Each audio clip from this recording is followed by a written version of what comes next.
As 5 linguagens do perdão. Capítulo 10. A cura para os relacionamentos familiares.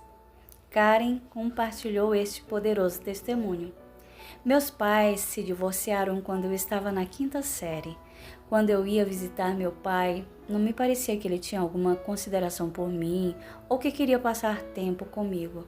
Ele se casou e se divorciou mais 2 vezes e parei de vê-lo. Por fim, meu irmão mais novo e eu dissemos a nosso pai que não queríamos mais nada com ele. Então meu irmão mais novo cometeu suicídio. Não falei com meu pai por 5 anos.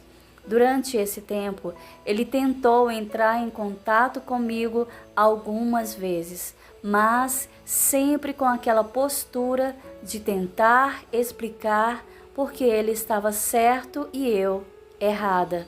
Depois de alguns anos de silêncio, um período durante o qual comecei a frequentar a igreja e encontrei um grande amigo cristão, decidi que precisava perdoar meu pai e dar a ele uma segunda chance. Assim, um dia, peguei o telefone e liguei para ele. Aquela primeira conversa foi curta, mas foi o início de um novo relacionamento, tanto para ele quanto para mim. Isso aconteceu há 20 anos e tenho mantido um relacionamento sadio com meu pai desde então. Ele agora sofre do mal de Alzheimer e nosso relacionamento mudou novamente, mas sou grata por ter tido muitos bons anos com ele. O mundo está cheio de relacionamentos rompidos entre pais e filhos. Alguns, como Karen, conseguem encontrar certo grau de cura e restauração. Outros não são tão afortunados.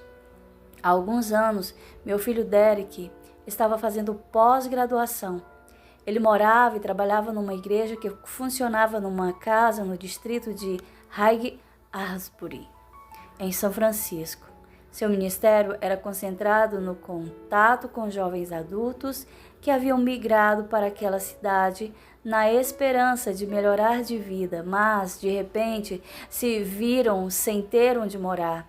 Ao fim de 3 anos de trabalho, Derek me contou: pai, quase todo mundo que conheci nas ruas foi expulso de casa pelos pais. A maioria das pessoas não tem nenhum contato com a família há muitos anos. Perguntei a ele sobre o tipo de dinâmica familiar que gerava esse distanciamento. Ele respondeu: muitos deles foram agredidos verbal, física e sexualmente pelos pais. Assim que alcançaram idade suficiente, saíram de casa sem olhar para trás. Contudo, outros deixaram lares onde tinham estabilidade e apoio, mas se envolveram com o consumo de drogas quando ainda eram adolescentes.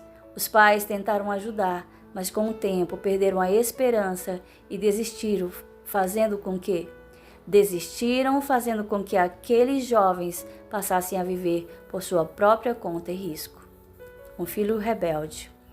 Certa vez passei uma semana com meu filho caminhando pelas ruas de São Francisco e conhecendo as pessoas com as quais ele havia estabelecido contato. Conforme eu via as histórias daqueles jovens, ficava pensando em quantas mães e quantos pais espalhados por cidades distantes ou pelo interior do país estariam orando pela volta dos filhos. Lembrei-me da história que Jesus contou sobre o jovem que pediu para receber sua parte da herança enquanto ainda tinha pouca idade, em vez de esperar pela morte do pai, que por sua vez concordou com o pedido do filho. Então o rapaz saiu de casa com os bolsos cheios de dinheiro e uma quantia considerável guardada na poupança. O jovem estava seguindo aquela famosa filosofia: coma, beba e festeje, porque a vida é curta. No devido tempo, ele descobriu que não tinha mais dinheiro para gastar e começou a trabalhar no cuidado de porcos para poder se sustentar. Um dia, ele acordou e lembrou-se do lar que deixara. Decidiu que viajaria de volta para casa, se desculparia com o pai e pediria para trabalhar como um dos empregados da fazenda da família. Em seguida, levou a cabo sua decisão e tomou a longa estrada que o levaria de volta à casa do pai. Ao chegar lá, apresentou seu pedido sincero de perdão e expressou o desejo de trabalhar como mão de obra contratada. Para sua surpresa, o pai não apenas o perdoou totalmente, como também o recebeu de volta, não como empregado, mas como filho que restaurara os vínculos com o lar. Ver Lucas capítulo 15, versos 11 ao 24. Quando olhei o semblante daqueles jovens adultos circulando pelas ruas de São Francisco, fiquei pensando em quantos deles se reconciliariam com os pais, se tão somente fizesse uma opção pelo pedido de perdão. Filhos que não se dispõem a tomar iniciativa. Não há dúvida de que aqueles que foram vítimas de abusos cometidos pelos pais também precisam receber um pedido de perdão. Mas é pouco provável que isso aconteça, a não ser que os próprios filhos tomem a iniciativa para que o processo tenha início.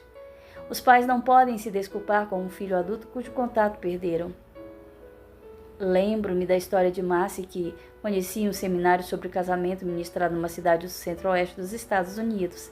Ela havia sido vítima de abusos sexuais cometidos pelo pai, o que afetou muito o relacionamento conjugal. A pedido do marido, ela buscou aconselhamento e logo passou a compreender o que tinha acontecido. Marcy decidiu confrontar o pai e resolver a questão, relacionada ao que tinha acontecido entre eles muitos anos antes. Sabia que não era responsável pelo problema, mas também tinha convicção de que por muitos anos permitira que a amargura e a raiva a impedissem de buscar reconciliação com os pais. Ela não os via fazia muito tempo. Com a ajuda de seu conselheiro e o apoio do marido, ligou para os pais e perguntou se poderia visitá-lo. Eles concordaram. Marcy chamou aquela situação de a mais longa viagem que já fiz e a mais difícil conversa que já tive. Ela relata, na época, nada sabia sobre as 5 linguagens do perdão, mas tinha certeza de que queria começar me desculpando. Pensando bem, acho que tentei usar todas as 5 linguagens. Ela se lembra até do que disse. Vim aqui para me desculpar por ter permitido que a amargura, a raiva e o ressentimento me mantivessem longe de vocês por todos esses anos. Sei que errei por ter feito isso, sinto muito mesmo que tenhamos perdido tanto tempo assim. Não sei se há alguma iniciativa que eu possa tomar para fazer as pazes com vocês, mas estou pronta para tentar. Quero que o futuro seja diferente e vim aqui para pedir a vocês que, por favor, me perdoem. Quando Marcy terminou de falar, os pais estavam chorando. Minha mãe foi a primeira a me abraçar.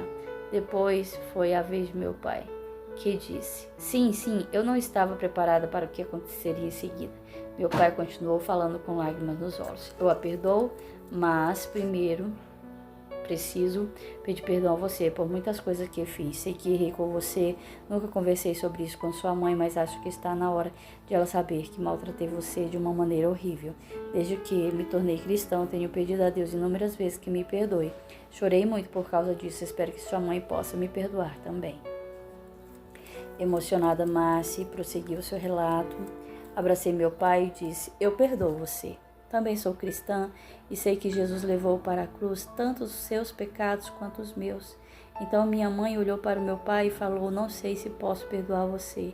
E pensar que foi por causa disso que fiquei longe de minha filha por tantos anos. Passamos as 2 horas seguintes conversando e chorando juntos. Incentivei os meus pais a buscarem a ajuda de um conselheiro e assim trabalharem juntos as questões emocionais relacionadas àquele problema. Era o começo de uma jornada de cura interior para todos nós. Devo dizer com clareza que, em minha opinião, se o pai de Marcy não tivesse pedido perdão pelos maus tratos que cometeu, o relacionamento familiar não teria sido restaurado. Ela não tinha como pedir perdão no lugar dele. Ele era o único que poderia fazer isso. Quando Marcy se desculpou, estava falando dos erros que ela cometera. É tudo que podemos fazer, mas não raro nossa iniciativa cria um ambiente emocional que torna mais fácil para a outra pessoa pedir perdão. Fico pensando em quantos jovens com os quais conversei nas ruas de São Francisco poderiam promover um reencontro familiar como o de Marcy. Bastaria apenas optarem por seguir a trilha do perdão, tomando a iniciativa.